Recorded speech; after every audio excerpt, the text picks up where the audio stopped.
Hello, this is Yaakov Kronenberg from Jerusalem. Tonight another class, and the class is on Aquarius ascendant and Saturn in the different signs. Tonight we'll be doing Saturn in Gemini. When you have Saturn in Gemini and Aquarius ascendant, so both of them are in air. So you always have to look. It's always good. A general rule is to look at which element the ascendant sign is, and the ruling planet is in, and if they're both in the same sign, that's already going to give you indication that that element is going to be important in the person's lifetime. And so when you have a person, say that has both of them in air, so air is communication, right? There's going to be a big desire to communicate. Which way the communication will work, again, you'll have to analyze it. Right? It could be writing, it could be singing, it could be talking, it could be, all sorts of ways of communicating, but the person is going to really want to be a communicator. Especially when the ruling planet now is in Gemini. Gemini, more than I think all the other signs, just loves to talk, alright? They're very talkative by nature, the Gemini. The Gemini wants to communicate. It came into the world to talk, to communicate, to learn. Right? Gemini is also connected with learning. So if you have a person that's going to be the ruling planet is Saturn in Gemini, with also the Aquarian has, high humanitarian values, and there's also going to be this desire to learn with Saturn in Gemini, the ruling planet, and it's and also to communicate, and so it's going to fall in the fifth house, the house of relationships. The house of, romantic relationships, the house of children, the house of teaching. It's an excellent indication for teaching here, Saturn in Gemini, right? Because Saturn loves to talk, so it's a good place for that. And it also rules the theater, sports, all the things like that. So there's going to be an interest in theatrics and probably it could be more serious because it's Saturn. There tends to be a serious side to it. But all the fifth house affairs will be important in the chart. Having children, things like that.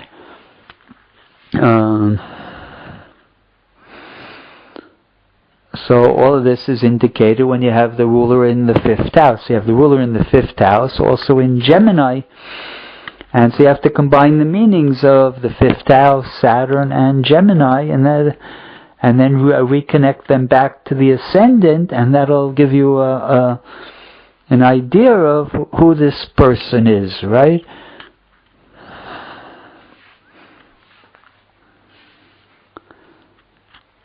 So if you,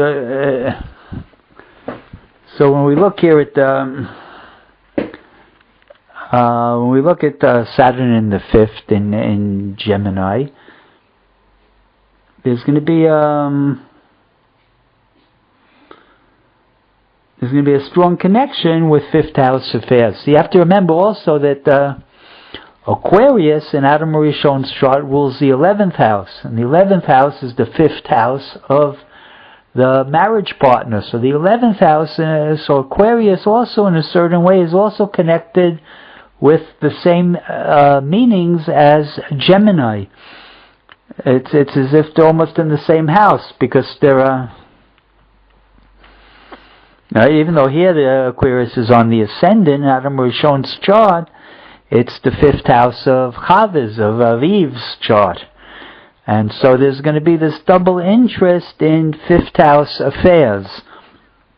Affairs of the heart, children, theater, performing, all sorts of things like that. Creativity is connected with the fifth house. And so an astrologer is going to look at that right away. When he sees that combination, he's going to think along those lines. I want to do a chart tonight, a very famous woman. She had a very brief career because she died early of drug overdose, but for 4 years she was a very famous singer. Her name is Janis Joplin, and she also had this combination, Aquarius rising and Gemini in the See, she had a distorted chart. There's a lot of charts are distorted. If you're not born on the equator, sometimes the charts can be distorted. And you don't have... maybe we should talk a minute about this, because this touches on her too. In other words, what you like to do normally in an Aquarius is air.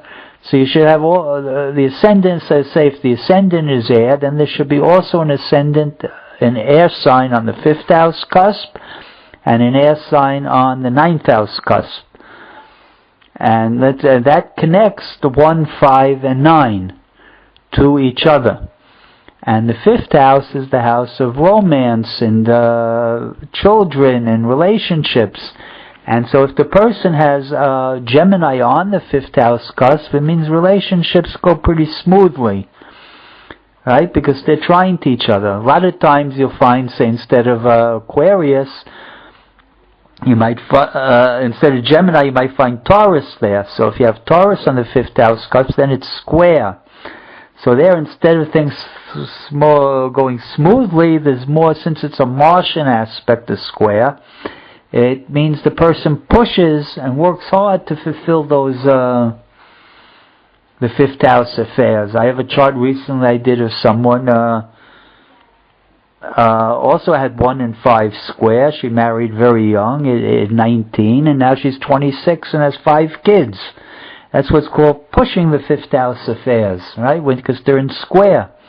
And then sometimes you have people who there's no connection between 1 and 5. Like Miss Joplin, she had Aquarius on the ascendant, and Gemini, and Cancer on the 5th house cusp, but don't make an aspect to each other. Which means it was very hard for her to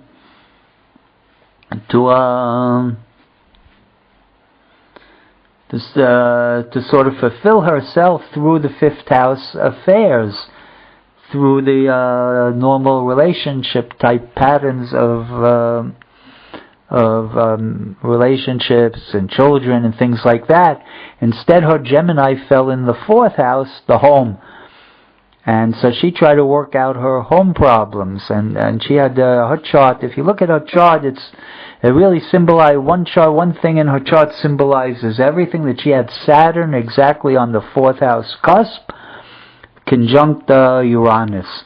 So the ruling planet was in the 4th house cusp, and it was conjoined Uranus. Saturn and Uranus are the opposite. Saturn is very serious, wants to be solid, wants to be, do everything in a conformist type of way.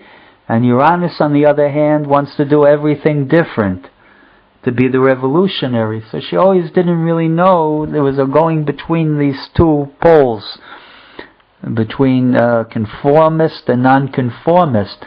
But Saturn in the 4th house is very difficult. You don't like Saturn in the 4th house because it makes a person unhappy. Right? The person, she must have had while reading up on her, she had a very, very unhappy childhood. And so when you see the Saturn there right on the 4th house cusp, you know that it just wasn't a good childhood. She was considered unusual, a freak. People didn't like her. She had very bad acne. She had to have medical intervention, debridement to fix it, and she just wasn't popular in her environment. And you see that from the Uranus. When the ruling planet is conjoined Uranus, it means you feel different than other people. However much you wanted to be Saturn, the Uranus tells her, no, you got to be different, you got to be weird, you got to be offbeat. And so that's really that symbolizes her whole thing in her chart, is that Saturn-Uranus conjunction at the bottom of the chart. There's other things we could talk about, but let's leave them now. Someday maybe we'll come back and spend a whole class on her. It's a very interesting chart. But we're here to talk mainly about the ascendant and the ruling planet, and I thank everybody.